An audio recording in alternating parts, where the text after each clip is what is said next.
Soledar, Russia claims victory in battle for Ukraine salt mine town. Like the video and subscribe. We will continue to bring you hot news every day. Russia's military says it has captured the Ukrainian salt mine town of Soledar after a long battle, calling it an important step for its offensive. The victory would allow Russian troops to push onto the nearby city of Bakhmut, and cut off the Ukrainian forces there, a spokesman said. This was a very confident and ambitious statement from Moscow. But Ukrainian officials said the fight for Soledar was still going on and accused Russia of information noise. The battle for Soledar has been one of the bloodiest of the war. The town is relatively small, with a pre-war population of just 10,000, and its strategic significance is debatable. But if it is confirmed that Russian forces have seized control of it, then there will likely be a big sigh of relief in the Kremlin. Divisions have emerged between regular Russian forces and the notorious Russian Wagner paramilitary group throughout the battle, with a jealous turf war developing over who should take credit for the advance. Barely any walls in Soledar remain standing, Ukraine's President Volodymyr Zelensky said this week. Describing almost apocalyptic scenes, he spoke of the nearby terrain as scarred by missile strikes and littered with Russian corpses. Speaking during his nightly address from Kiev on Friday, Mr. Zelensky said the battle in the region continued to rage, but avoided any reference to Russia's claims of control over Soledar. Although the enemy has concentrated its greatest forces in this direction, our troops, the armed forces of Ukraine, all defense and security forces, are defending the state, the Ukrainian leader said. His chief of staff, Andriy Yermak, compared the fight for Soledar and Bakhmut to one of the bitterest battles of World War I, at Verdun. Regional Governor Pavlo Kyrylenko said on Thursday that 559 civilians including 15 children remained in Soledar and could not be moved out. Satellite images show Soledar devastation. What is Russia's Wagner Group in Ukraine? Russia supporting Wagner Group mercenary numbers soar. The town's significance for the Russian military is disputed by military analysts because of its relatively small size.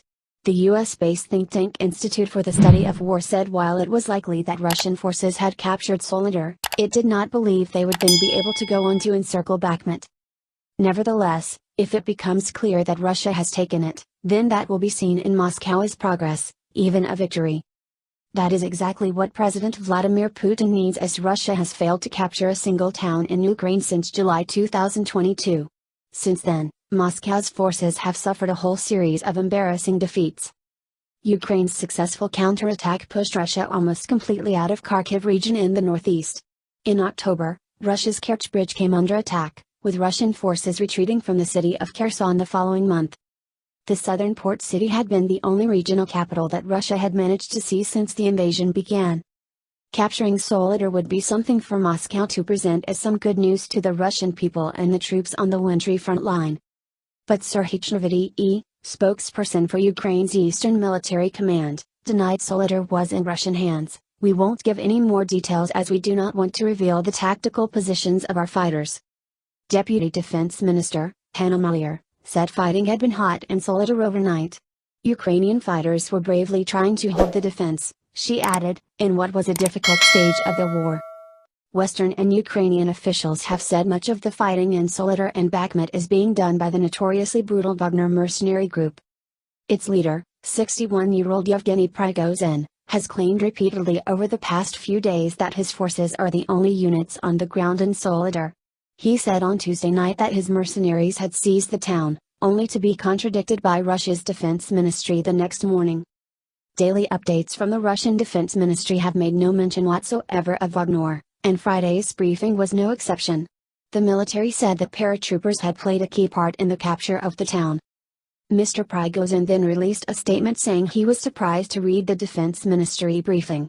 There wasn't a single paratrooper in Soledar, he insisted, warning against insulting his fighters and stealing others' achievements. And on Friday evening, Mr. Prigozhin accused officials who want to stay in their places of being the biggest threat to his group's advance in Ukraine.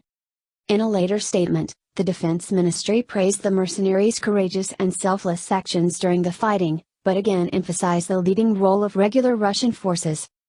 Analysts have long spoken of tensions between the military and Mr. Prigozhin's Wagner group. The Russian oligarch has publicly criticized senior military leaders, including General Valery Gerasimov, appointed 2 days ago as overall commander of Russian forces in Ukraine. While Russia has mobilized some 300,000 reservists for the war since the end of September, Prigozhin has looked to recruit extra numbers from Russia's prisons. Andriy Yermak told French daily Le Monde that Russian criminals had been sent straight to their deaths on the front line. Soledar is a scene of street battles, with neither side really in control of the town. We hope the video was useful to you. Like the video and subscribe. We will continue to bring you hot news every day.